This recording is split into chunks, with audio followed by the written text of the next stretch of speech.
Et je veux que l'Église sache que nous avons décidé d'oublier le passé, nos malentendus, nos différences, nos désaccords, ce que JFT a fait avec le pasteur Marcelo. Nous nous sommes assis, je vous le dis, nous nous sommes assis.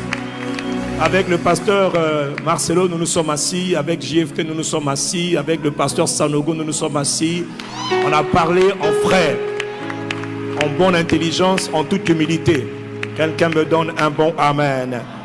Voilà, nous avons décidé de travailler la main ensemble. Nous avons décidé aussi de veiller les uns sur les autres. Je suis le gardien de mon frère, je suis le gardien de ma sœur.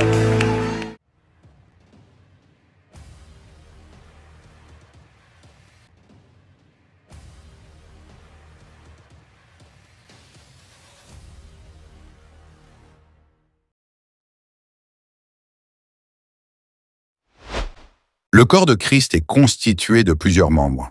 Lorsque nous voyons des divisions autour de ceux qui sont considérés comme étant de modèles à l'authenticité dans la marche chrétienne, ce sont des brebis qui en souffrent. Que la gloire soit rendue à Dieu. Aujourd'hui, tous les serviteurs de Dieu commencent à se réunir ensemble, comme les enfants d'un seul Père. Parce que l'homme de Dieu, le pasteur Yves Castanou, a révélé ces choses du haut de sa chair et devant ses fidèles.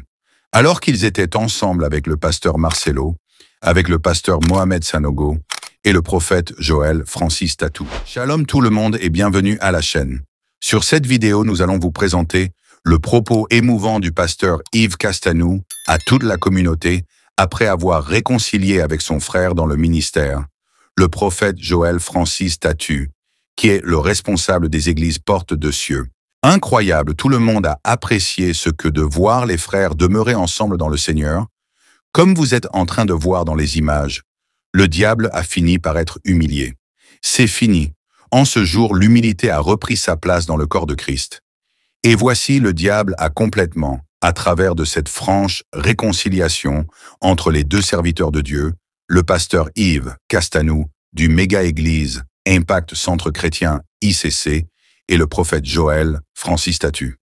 Après un long moment de silence et séparation observés dans leurs différents ministères. C'est grâce à la réconciliation de pasteur Marcelo et de son frère, le prophète Joël Francis, que Dieu a choisi pour interpeller vivement chacun d'eux de prendre une ferme résolution dans leur cœur, de ne permettre aucun esprit de séparation dans leur manière de servir le Seigneur. Parce que nous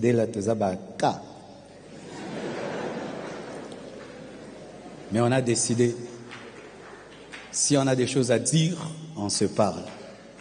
Si je dis quelque chose qu'il n'aime pas, il m'appelle. S'il dit quelque chose que je ne comprends pas, je l'appelle. Mais je ne vais pas sur Facebook ou sur YouTube pour attaquer.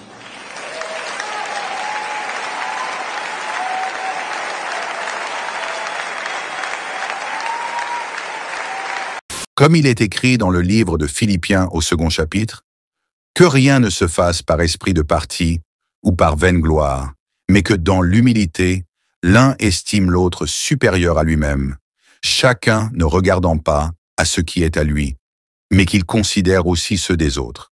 Qu'il y ait donc en vous cette pensée qui a été aussi dans le Christ Jésus, étant en forme de Dieu. Dans ses propos sur la vidéo qui est devenue virale à la toile, voici ce qu'a révélé le pasteur Yves devant l'Assemblée. Le corps de Christ a besoin d'unité et non de division. Sachez que nous avons décidé d'oublier le passé. Nos malentendus, nos différences, nos désaccords, ce que JFT a fait avec le pasteur Marcelo. Nous nous sommes assis avec le pasteur Marcelo. Nous nous sommes assis avec JFT. Nous nous sommes assis avec le pasteur Sanogo. On a parlé, en frères, en bonne intelligence. En toute humilité, nous avons décidé de travailler la main ensemble. Nous avons décidé aussi de veiller les uns sur les autres. Je suis le gardien de mon frère. Je suis le gardien de ma sœur. Nous refusons de nous faire la guerre. Non. Nous sommes ensemble les apôtres et les prophètes de Christ. C'est pour le bien du corps. Dans le corps, il y a les cieux, il y a les oreilles, il y a les pieds. Il y a tout, et chaque apôtre et chaque prophète à son mode opératoire, donc voilà. Que la famille sache que nous veillons désormais les uns sur les autres. Et ça, c'est bon pour le corps de Christ. L'ennemi a beaucoup travaillé à opposer les prophètes et les apôtres de Christ. Vous avez tous vu, je crois, entendu cette semaine dans les réseaux sociaux les déclarations du prophète Joël Francis Tatou. Il a parlé pendant à peu près une dizaine de minutes après être allé, après le moment de réconciliation avec le pasteur, l'apôtre Marcelo Tounassi. Lui-même, il a tenu à parler le dimanche dernier. Vous savez, la grandeur d'un homme dépend aussi de sa capacité à savoir se remettre en cause. Ok, je vais vous dire une chose, hein. Dieu construit les hommes de Dieu. C'est-à-dire, quand Dieu appelle un homme, lui-même, on a parlé d'Abraham, le père de la foi.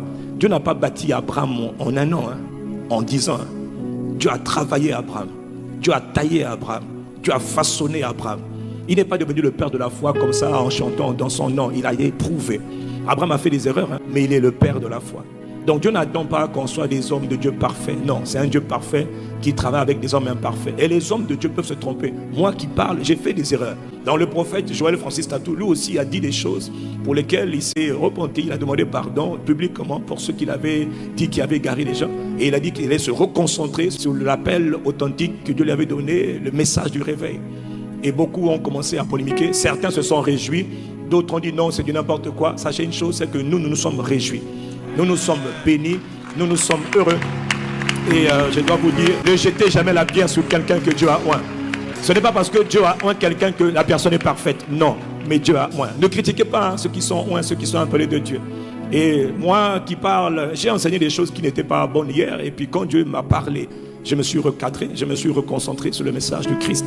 Et depuis 2017, quand le Seigneur m'a parlé en janvier 2017, ceux qui continuent à m'accuser, ils m'accusent encore. Mais moi, j'ai changé le virage. Le Seigneur m'a dit, voilà la parole que tu vas enseigner. Voilà pourquoi ma vie a connu un changement depuis 2017. Vous voyez, donc Dieu travaille avec les hommes petit à petit. Il a travaillé avec Abraham, il a emmené Abraham. C'est Dieu qui fait les hommes. Ne critiquez pas trop facilement les hommes de Dieu. Ils portent de lourdes responsabilités, et les hommes de Dieu aussi sont attaqués. Voilà pourquoi on doit prier pour ceux que Dieu a. Ouais. Il y en a qui ne sont pas appelés, mais qui sont pasteurs. Il faut les laisser. Mais il y en a qui sont appelés et qui sont ministres de Dieu. Et les apôtres et les prophètes de Christ sont beaucoup combattus par le monde des esprits. Parce que c'est sur les prophètes, les apôtres et les prophètes que Dieu a établi l'Église. Voilà pourquoi ce que le prophète JFT a dit nous a réjouis. Nous avons rendu grâce à Dieu. Et je veux que l'Église sache que nous avons décidé d'oublier le passé, nos malentendus, nos différences, nos désaccords. Ce que JFT a fait avec le pasteur Marcelo. Nous nous sommes assis, hein, je vous le dis, nous nous sommes assis. Avec le pasteur Marcelo, nous nous sommes assis. Avec JFT, nous nous sommes assis. Avec le pasteur Sanogo, nous nous sommes assis. On a parlé en frère, en bonne intelligence, en toute humilité. Quelqu'un me donne un bon amen. Voilà, nous avons décidé de travailler la main ensemble. Nous avons décidé aussi de veiller les uns sur les autres. Je suis le gardien de mon frère, je suis le gardien de ma soeur. Nous refusons de nous faire la guerre. Non, nous sommes ensemble, les apôtres et les prophètes de Christ. C'est pour le bien du corps. Dans le corps, il y a les yeux, il y a les oreilles, il y a les pieds, il y a tout. Et chaque apôtre et chaque prophète a son mode opératoire. Donc voilà, que la famille sache que nous veillons désormais les uns sur les autres. Et ça, c'est bon pour le corps. C'est bon pour le corps. Le corps de Christ dans tous nos pays. Le corps de Christ a besoin de l'unité et non pas des divisions entre les apôtres, j'insiste, et les prophètes. Il y a une photo quelque part. Voilà. Donc, mais c'est un bon frère et c'est un bon prophète de Christ dans le corps de Christ qui est une bénédiction de Dieu. Je voudrais que tu acclames Dieu pour la grâce de la réconciliation. Dites-nous dans le commentaire ce que vous pensez de cette réconciliation entre ces deux grands serviteurs de Dieu. Merci pour votre attention. Si cette vidéo vous a été utile, alors n'hésitez pas de le partager avec vos contacts pour une plus grande visibilité. Et n'oubliez pas surtout de nous dire dans le commentaire vos différentes impressions sur cette actualité. On vous dit à la prochaine publication et restez connectés sur notre chaîne God Blessed 243 Simplement Chrétienne.